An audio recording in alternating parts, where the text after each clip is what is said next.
जी, आज हम बात करेंगे रिएक्टिविटी ऑफ अल्काइंस। अल्काइन की रिएक्टिविटी को आज हम स्टडी करेंगे। अल्काइंस आपको पता ही है कि ये अनसैचुरेटेड हाइड्रोकार्बन हैं जिनमें कार्बन कार्बन ट्रिपल बॉन्ड होता है, यानी कार्बन कार्बन ट्रिपल बॉन्ड होता है। और सबसे सिंपलेस्ट अल्काइन में अगर आपको एग्जांपल दूं तो हमारे पास क्या है, इथाइन है, C2H2।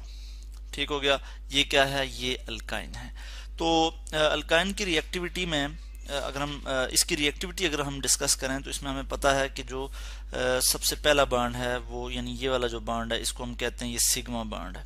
यानी इसमें एक सिग्मा बॉन्ड है, सिग्मा बॉन्ड, जिसको हम इस तरह से शो करते हैं, सिग्मा बॉन्ड। और सिग्मा बॉन्ड कितने हैं जी, एक सिग्मा बॉन्ड है। सही हो गया। और जो इसमें पाई बॉन्ड है वो कितने हैं, दो पाई बॉन्ड है। पाई बॉन्ड क्या है जी, इसमें दो हैं, तो मैं इसको यहाँ लिख लूंगा, पाई बॉन्ड 2। और ये किस तरह से बनते हैं ये हमने पढ़ा भी था, एसपी हाइब्रिडाइजेशन जो हमने पढ़ी थी। यानी इसमें कौन सी हाइब्रिडाइजेशन होती है, बल्कि इसको मैं ज़रा बेहतर करके लिख लूँ, एस पी हाइब्रिडाइजेशन। हाइब्रिडाइजेशन, और हाइब्रिडाइजेशन का आपको पता है कि क्या होता है, कि overlapping of orbital, atomic orbital. Overlapping of orbital जो होती है इसको हम कहते हैं कि वो sp हाइब्रिडाइजेशन है। यहाँ पे अगर हम देखें तो आपको पता ही है कि कार्बन का जो एटॉमिक नंबर है वो क्या है, 6 है। और इसकी अगर हम इलेक्ट्रॉनिक कन्फिगरेशन देखें तो 1s2, 2s2, 2px, 2py, 2pz। सही हो गया। तो इसमें हम अब पुट कर लेते हैं, यहाँ पे एक इलेक्ट्रॉन यहाँ पे आएगा, एक इलेक्ट्रॉन यहाँ पे आएगा। ये कार्बन की ग्राउंड इलेक्ट्रॉनिक कन्फिग्रेशन है। ग्राउंड स्टेट में जो इलेक्ट्रॉनिक कन्फिग्रेशन है वो ये है कि कार्बन के आउटर मोस्ट शेल में कितने इलेक्ट्रॉन है, 4 इलेक्ट्रॉन है, मगर 2 जो है वो अनपेयर्ड इलेक्ट्रॉन है। ठीक हो गया। तो होगा क्या कि यहाँ पे जो ये जो 2 इलेक्ट्रॉन है, ये यहाँ से, इनको भी मैं इसी फॉर्म में इस तरह से लिख लेता हूँ कि ये जो इलेक्ट्रॉन है यहाँ से ये जंप करके यहाँ चला जाता है।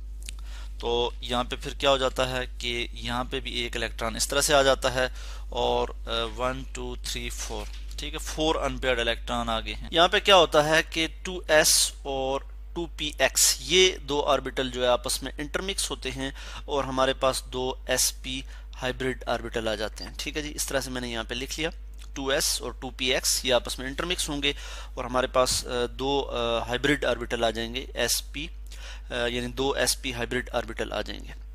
और इस प्रोसेस को हम कहते हैं sp हाइब्रिडाइजेशन। इसके मतलब हम डिटेल में इससे पहले जो है वो पढ़ भी चुके हैं। जो दो py और 2py 2pz ऑर्बिटल ये आपस में साइड बाय साइड ओवरलैप करते हैं, तो जिसकी वजह से क्या बनता है, पाई बॉन्ड बनता है। आपको पता ही है कि s ऑर्बिटल की अगर हम शेप देखें तो वो किस तरह से होती है, स्फेरिकल होती है, स्फेरिकल शेप होता है। p ऑर्बिटल जो है वो किस तरह से होता है, डम्बेल शेप होती है। इस तरह से मैं अगर ड्रा करूं तो इस तरह से शेप होगी इसकी। ठीक है, तो ये हमारे पास क्या है, ये p ऑर्बिटल है, और ये क्या है, ये s ऑर्बिटल है। ठीक हो गया।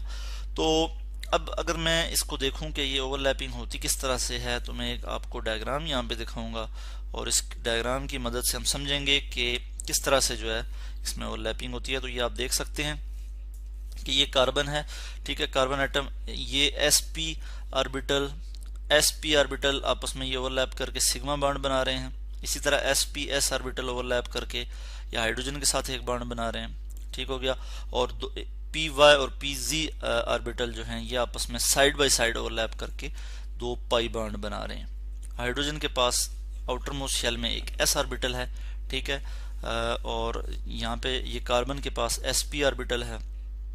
तो दो ये जो है sp-s ओवरलैपिंग हो रही है, ये आप समझें कि ये आपस में ये बॉन्ड बना रहे हैं हाइड्रोजन के साथ, sp और s जो है ये बॉन्ड बना रहे हैं। और sp-sp ओवरलैपिंग से जो है, सॉरी, sp-sp ऑर्बिटल जो है आपस में जो है कौन सा बॉन्ड बना रहे हैं, सिग्मा बॉन्ड बना रहे हैं। तो इसी तरह हम अगर देखें कि जो इथाइन है, इथाइन जो कि सिंपलेस्ट एग्जांपल है किसकी, अल्काइन की, ETHYNE, इथाइन। इसमें जो बॉन्ड लेंथ है, कार्बन कार्बन ट्रिपल बॉन्ड होता है, मैंने आपको बताया कार्बन कार्बन ट्रिपल बॉन्ड होता है। तो इसमें जो बॉन्ड लेंथ है अगर मैं आपको बताऊं तो वो क्या है, 120 पिकोमीटर, ये इसकी बॉन्ड लेंथ है। ये क्या है जी, बॉन्ड लेंथ। और इसके बरक्स अगर हम देखें इथीन को हम देखें, क्योंकि इथीन से हम कंपेयर करेंगे इसकी रिएक्टिविटी। तो इथीन आपको पता है कि कार्बन कार्बन डबल बॉन्ड होता है उसमें, और इस तरह से यानी हाइड्रोजन लगे होंगे। ये जो इस तरह से मैं लिख रहा हूँ यानी इसमें हाइड्रोजन भी है यहाँ पे। तो इसका जो कार्बन कार्बन डबल बॉन्ड जो इसकी जो बॉन्ड लेंथ है वो क्या है जी, वो है जी 134 पिकोमीटर। तो बॉन्ड लेंथ किसकी कम है, इथाइन की कम है। तो इथाइन के जो पाई इलेक्ट्रॉन है, हम कहते हैं जो पाई बॉन्डिंग में हिस्सा ले रहे हैं, पाई बॉन्डिंग में है, यानी वो जो इलेक्ट्रॉन है वो दो न्यूक्लियाई के दरमियान ज़रा टाइटली पैक्ड हैं, उनकी डेंसिटी जो है उन्हीं के दरमियान है। ठीक है, वैसे तो हमने पढ़ा है कि पाई बॉन्ड में क्या होता है कि जो पाई बॉन्ड जो होता है उसमें जो इलेक्ट्रॉन की डेंसिटी होती है वो above and below the nuclei होती है। ठीक है, यानी जैसे यहाँ पे है सिग्मा बॉन्ड टाइट होगा, स्ट्रांग बॉन्ड होगा, क्योंकि दो न्यूक्लियाई के दरमियान जो है इलेक्ट्रॉन की डेंसिटी होती है, और वो इलेक्ट्रॉन जो है वो टाइटली जो है वो आप यूँ समझें पकड़े हुए होते हैं और पैक होते हैं। तो जो अबव और बिलो द न्यूक्लियस प्लेन होगी तो उसमें इलेक्ट्रॉन जो है ऊपर और नीचे उनकी डेंसिटी होगी। कोई भी इलेक्ट्रोफिलिक रिएजेंट उन पे अटैक कर सकता है, यानी जिसको इलेक्ट्रॉन की ज़रूरत होती है। तो यहाँ पे होना तो ये चाहिए कि जो है इथाइन इसमें 2 पाई बॉन्ड है और इथीन में 1 पाई बॉन्ड है, तो इसको ज़्यादा रिएक्टिव होना चाहिए, मगर ऐसा नहीं है। उसकी वजह यह है कि इथाइन की जो बॉन्ड लेंथ है वो कम है और इथीन की जो बॉन्ड लेंथ है वो ज़्यादा है, इसलिए इथीन जो है वो ज़्यादा रिएक्टिव है। इथीन क्या है, हम लिखते हैं कि more reactive than ethyne, ETHYN, more reactive than ethyne. और इथाइन जो है वो लेस रिएक्टिव है किससे, इथीन से।